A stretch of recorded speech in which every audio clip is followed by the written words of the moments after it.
Good morning all of you. इस video में मैं डिस्कस करने जा रहा हूँ यूपी पीजीटी का सिलेबस। डिटेल जानकारी बताऊंगा और एक इंस्ट्रक्शन आप लोगों के लिए है, आप लोगों के सुविधा के लिए यह है कि मैं प्रत्येक सब्जेक्ट का अलग अलग प्लेलिस्ट बना चुका हूँ, ताकि आप जिस सब्जेक्ट का या जिस इंट्रेंस एग्जाम का प्रिपरेशन कर रहे हैं, तैयारी कर रहे हैं, तो आपको कोई प्रॉब्लम ना हो, कोई समस्या न उत्पन्न हो। तो जिन्हें भी अगर कोई समस्या होती है तो वे लोग प्लेलिस्ट में चले जाएंगे और प्लेलिस्ट में देखेंगे कि बायोलॉजी का प्लेलिस्ट अलग है, उसमें केवल बायोलॉजी के लेक्चर आपको मिलेंगे, और जीएस का प्लेलिस्ट अलग मिलेगा और उसमें आप देखेंगे कि जीएस के प्रत्येक लेक्चर हैं। और उसके बाद क्लास 11 और क्लास 12 एनसीईआरटी का जो सोल्यूशन में बताया हूँ, जो लेक्चर दिया हूँ, प्रत्येक का प्लेलिस्ट अलग अलग है। और सप्ताह में जो मैं टेस्ट लेता हूँ, जो एमसीक्यू टाइप्स के प्रश्न बहुविकल्पी जिसे आप लोग बोलते हैं, उसका भी प्लेलिस्ट मैं अलग से बना दिया हूँ। और जो इंट्रेंस एग्जाम है उसका भी प्लेलिस्ट अलग अलग सब है, ताकि आपको कोई समस्या न उत्पन्न हो अध्ययन करने में, पढ़ने में। तो चलिए मैं पूरी इंफॉर्मेशन आपके साथ शेयर करता हूँ।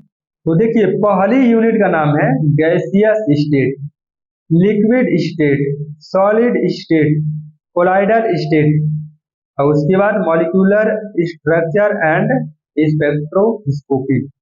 देखिए, गैसियस स्टेट को आप बहुत अच्छे से पढ़ लेते हैं, लिक्विड स्टेट बहुत अच्छे से पढ़ लेते हैं, सॉलिड स्टेट भी पढ़ लेते हैं, कोलाइडल स्टेट भी पढ़ लेते हैं। लेकिन यहाँ पे जब आप आते हैं पढ़ने के लिए स्पेक्ट्रोस्कोपी, तो यहाँ पे थोड़ी सी समस्या हो जाती है, क्योंकि इंटरमीडिएट के छात्रों को उतना डिटेल में नहीं पता होता है, और क्योंकि इंटरमीडिएट में कोई उतना अच्छा स्पेक्ट्रोस्कोपी बताता नहीं है, ठीक है। इसीलिए तैयारी की जरूरत हम लोगों को पड़ जाती है, हम लोग को पता ही होगा। तो तैयारी की जरूरत कब पड़ती है? जब हम कोई सब्जेक्ट या कोई टॉपिक अच्छी तरह से नहीं पढ़ पाते हैं, या हमारे लाइफ में वह सब्जेक्ट या वह टॉपिक छूट जाता है, तो हमारे लिए क्या हो जाता है, कठिन हो जाता है। और उसी कठिनता को दूर करने के लिए हम क्या करते हैं, सिलेबस का सहारा लेते हैं, टीचर का सहारा लेते हैं, गाइडेंस का सहारा लेते हैं। तो देख रहे हैं यहाँ पे कि कौन कौन से यूनिट है। मैं आपको स्पेक्ट्रोस्कोपी बहुत ही बेहतरीन तरीके से पढ़ाऊंगा, ठीक है। तो पहले आप सिलेबस, क्योंकि मैंने आपको बताया था कि किसी भी एंट्रेंस एग्जाम्स का जो रीढ़ की हड्डी होती है वो सिलेबस होता है, और बिना सिलेबस जाने आप क्वालिफाई नहीं कर सकते हैं। और बाकी भगवान की महिमा भाई। चलिए आगे देखते हैं। आगे देखिए, यूनिट का नाम देखिए, थर्मोडायनामिक्स या थर्मोकेमिस्ट्री। देखिए, थर्मोडायनामिक्स एंड थर्मोकेमिस्ट्री में क्या पढ़ना होता है आपको, जीरो ऑर्डर रिएक्शन पढ़ते हैं, उष्मागतिकी का प्रथम नियम पढ़ते हैं, एंथैल्पी पढ़ते हैं। इन सभी की डिटेल जानकारी मैं आपको लास्ट में बताऊंगा। पहले यूनिट की चर्चा करते हैं कि यूनिट में क्या क्या है, ठीक है। तो यहाँ पे आप देख सकते हैं।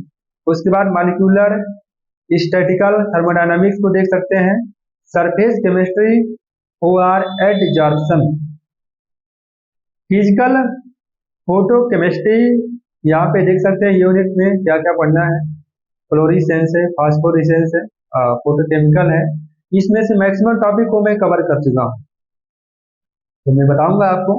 उसके बाद यहाँ पे देख रहे हैं सोल्यूशन, तो सोल्यूशन से मैक्सिमम एंट्रेंस एग्जाम में क्वेश्चन पूछा जाता है। इसकी मैं डिटेल में बाद में बात करूंगा, पहले आपको यूनिट दिखा दूं कि कौन कौन सी यूनिट आपको पढ़ना है। न्यूक्लियर केमिस्ट्री हो गया, केमिकल काइनेटिक्स हो गया, केमिकल इक्विलिब्रियम्स। केमिकल इक्विलिब्रियम्स को हम हिंदी में कहते हैं रासायनिक साम्य, और केमिकल काइनेटिक्स को हम हिंदी में कहते हैं रासायनिक बलगतिकी कहते हैं, ठीक है। और न्यूक्लियर मतलब आप जानते हैं कि नौविकी होता है, यानी नौविक यानी न्यूक्लियस से संबंधित है। आगे देखिए, आगे आपका है आयनिक इक्विलिब्रियम्स। और मैं आपको बताया ना, आयनिक का मतलब क्या है, आयंस के फॉर्म में, इसी में तो आपको मिलता है सॉल्युबिलिटी प्रोडक्ट और water dissociation of salt, pH, pOH, जो पैमाना है उसका पीके ए वैल्यू, पीके बी वैल्यू, जो बेस और एसिड का जो मान आता है, किस प्रकार से हम कैलकुलेट करते हैं, किस तरह में बताते हैं कि कौन ज्यादा एसिडिक होगा, कौन कम एसिडिक होगा, ठीक है। आगे देखिए, इनऑर्गेनिक केमिस्ट्री में देखिए कौन कौन सी टॉपिक को आपको पढ़ना है। आगे देखिए, इनऑर्गेनिक केमिस्ट्री, इनऑर्गेनिक केमिस्ट्री में कौन कौन सी यूनिट को पढ़ना है उसकी मैं बात कर ले रहा हूँ। पहली यूनिट का नाम है एटॉमिक स्ट्रक्चर, और एटॉमिक स्ट्रक्चर को मैं 99% पढ़ा चुका हूँ, ठीक है। और उसका टेस्ट भी मैं ले चुका हूँ, और प्लेलिस्ट में जाएंगे तो आपको वीडियो मिल जाएगा, पीडीएफ भी मिल जाएगा, डिस्क्रिप्शन बॉक्स में जाएंगे तब मिलेगा। उसके बाद एलिमेंट ऑफ यस ब्लॉक मैं पढ़ा चुका हूँ, यस ब्लॉक भी पढ़ा चुका हूँ और पी ब्लॉक भी पढ़ा चुका हूँ। अदरवाइज अगर कोई टॉपिक छूटती है तो उसको आप कमेंट के माध्यम से हमें आप बता देंगे, ठीक है। उसके बाद देखिएगा, पी ब्लॉक तो मैं पढ़ा ही चुका हूँ, लगभग आधा पढ़ाया हूँ, और बाकी जो है उसको मैं क्रम से आगे पढ़ा दूंगा। Element of D block elements, ठीक है, डी ब्लॉक के एलिमेंट की मैं बात कर रहा हूँ। उसके बाद कोऑर्डिनेशन कंपाउंड, कोऑर्डिनेशन कंपाउंड में जैसे सीएफडी हो गया, जॉन टेलर डिस्टर्शन हो गया, ये सब मैं पढ़ा चुका हूँ। थोड़ा सा इसमें छूटा है, इसमें हाइब्रिडाइजेशन की मैं बात किया हूँ, मैं बताया हूँ इसमें कौन सा हाइब्रिडाइजेशन होगा और कैसे उसको हम मात्र 10 से 20 सेकंड में बताएंगे। ट्रिक्स भी मैं काफी बताया हूँ आपको, ठीक है। अगर आप सीरियस से खोजते हैं, थोड़ा सा मेहनत करते हैं, तो आपको जरूर मिल जाएगा मैटर। उसके बाद देखिएगा यह ब्लॉक के एलिमेंट, यह ब्लॉक के एलिमेंट जिसको हम दो सीरीज में बांटते हैं, एक को बोलते हैं लैंथेनाइड, एक को बोलते हैं एक्टिनाइड कहते हैं। उसके बाद ऑर्गेनो मेटेलिक केमिस्ट्री, ठीक है। उसके बाद बायो इनऑर्गेनिक, बायो इनऑर्गेनिक तो मैं पढ़ा ही चुका हूँ, ठीक है। बायोलॉजिकल सिस्टम जिसे आप बोलते हैं, हिंदी में क्या कहते हैं, बायोलॉजिकल सिस्टम को हम कह सकते हैं जैव प्रक्रम कहते हैं, ठीक है। तो हीमोग्लोबिन और मायोग्लोबिन मेटालोपोरफायरिन कॉम्प्लेक्स बहुत ही अच्छी तरीके से मैं पढ़ाया हूँ। कैल्शियम, मैग्नीशियम जो भी इसेंशियल एलिमेंट है उनकी भी मैं चर्चा किया हूँ, तो उसे आप पढ़ सकते हैं, ठीक है।